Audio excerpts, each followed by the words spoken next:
Et pour mieux servir le pays, ils ont pris le maquis. Ce sont ceux du maquis, ceux de la résistance.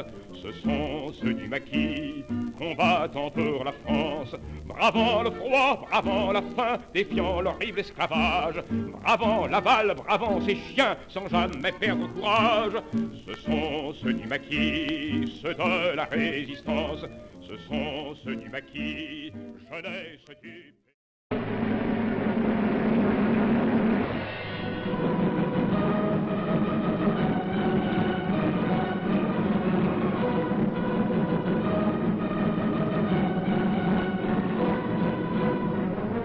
Ici la France.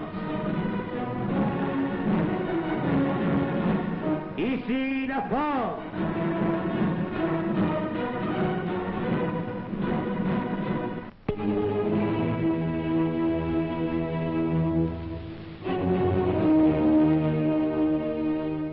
La levée des couleurs en plein maquis. Un drapeau, il y en a de plus grand. Un mât, il y en a de plus haut. Mais ce mât, c'est une branche coupée vivante au tronc d'un arbre des sommets. Et parce que ce mât tordu est un prolongement de la terre, ce n'est plus un drapeau qu'il porte, mais le drapeau. Les scènes que nous voyons ont été tournées par les jeunes gens du maquis, en plein cœur du royaume de la Gestapo. Qu'elles aient traversé les 20 polices qu'entretiennent Himmler et Darnan sur notre territoire est en soi seul un miracle de courage et d'audace. L'autre miracle, c'est que, malgré les 20 polices et les troupes allemandes qui battent de leurs bottes nos villages, nos champs, nos chemins, les jeunes gens de France, chaque jour, montent vers le maquis, volontaires, toujours plus nombreux pour une vie toujours plus rude, par un, par deux, par trois, ils sont aujourd'hui des dizaines de milliers. L'Allemagne a ses camps de concentration, la France a ses camps de liberté. Les nouveaux arrivants bâtissent leur demeure eux-mêmes, demeure toujours provisoire, car si l'ennemi, vous le sentez bien, arrive ici, avec ses grenades et ses automitrailleuses, il ne doit plus trouver personne.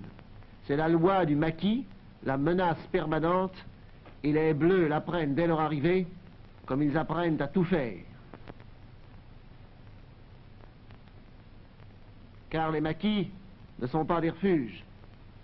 Les maquis sont une armée régulière. Les maquis sont l'avant-garde des troupes de libération. Déjà en place sur le sol à libérer, une avant-garde au contact, souvent attaquée, qui parfois attaque et qui s'entraîne à attaquer.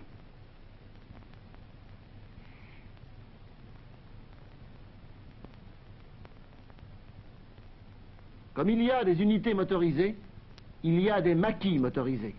Oui, motorisés. Avec 3 camions et 5 motocyclettes, et avec une arme pour 5, mais chacun avec du courage pour 10. Des officiers les commandent, qui ont l'honneur de se battre en France en uniforme français. Mais regardons bien l'uniforme de leur garde à vous, et ceux-ci encore sont parmi les mieux équipés. Des culottes rapiécées et trouées, des chaussettes trop minces, des souliers sans graisse, au cuir brûlé et prêts à se fendre. C'est avec ça qu'ils courent, qu'ils manœuvrent, qu'ils rient et qu'ils luttent. La résistance française avait déjà ses journaux comme elle avait ses héros, elle avait ses livres comme elle avait ses martyrs, elle a dit j'aurai mes films, et elle les a eus.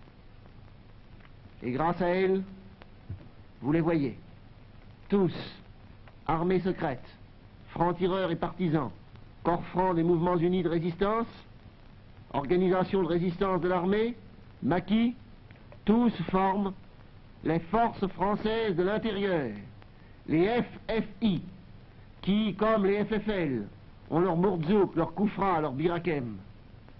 Ils ont repris possession de l'embeau de la terre natale, a dit d'eux le général de Gaulle, et devant ces soldats réguliers d'une armée régulière, militaires français soumis à des ordres français, avec lui, comment ne pas proclamer nos armées n'ont qu'une âme, de même qu'elles n'ont qu'un drapeau.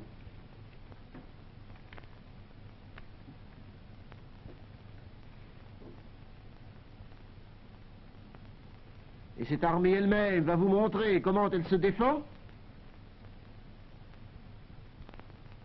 et comment elle entre dans l'hiver.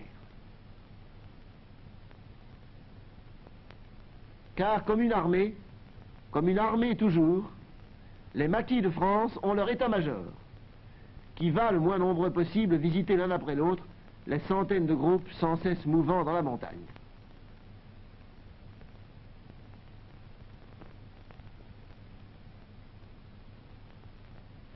Pas plus ces jeunes gens n'étaient habitués à cette vie sauvage, pas plus nos paysages paisibles n'étaient faits pour abriter des guérillas. Ni steppes, ni immenses espaces inhabités, si désert que paraisse ce bois, une ville est toujours proche, donc l'ennemi est toujours proche. Ainsi nous les voyons. Nous les voyons pour la première fois, ces fameux bandits. Les voilà, ces soldats volontaires, avec leurs visages sans province et sans parti, parce qu'ils viennent de toutes les provinces et de tous les partis. Lequel est l'étudiant, lequel est l'ouvrier, lequel sort du séminaire, lequel d'un chantier de jeunesse, lequel d'un stalag, lequel d'une prison de la Gestapo. Contre eux, les 20 polices sont en armes. Contre eux, les milices, contre eux, les Waffen-SS, contre eux, les régiments nazis sont sur pied de guerre. Ils tiennent, ils veulent tenir, grâce à la solidarité nationale, ils tiendront. Ils n'ont pour se tenir chaud que la croix de Lorraine sur la poitrine. Ça ne serait rien si ce n'était qu'un symbole, mais c'est beaucoup plus.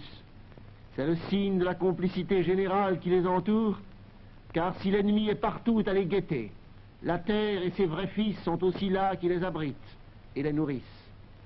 Connaissez-vous le refrain du chant des réfractaires? J'ai changé 100 fois de nom, j'ai perdu femme et maison, mais j'ai tant d'amis et j'ai la France entière.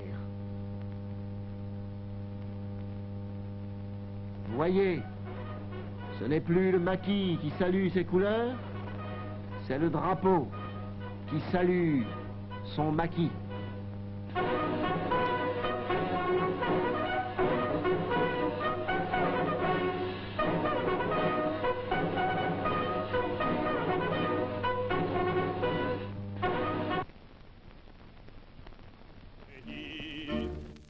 Ils ont bravé tous les périls dans leur âpre lutte secrète, sans souliers, sans pain, sans fusil, descendant de leur retraite, souffrant et luttant jour et nuit, nos amis du maquis. Ce sont ceux du maquis, ceux de la résistance, ce sont ceux du maquis, combattant pour la France. Bravant le froid, bravant la faim, défiant l'horrible esclavage, bravant la balle, bravant ces chiens, sans jamais perdre courage. Ce sont ceux du maquis, ceux de la résistance, ce sont ceux du maquis, jeunesse du pays. Dès le jour du débarquement, dès l'aurore de la victoire, ils ont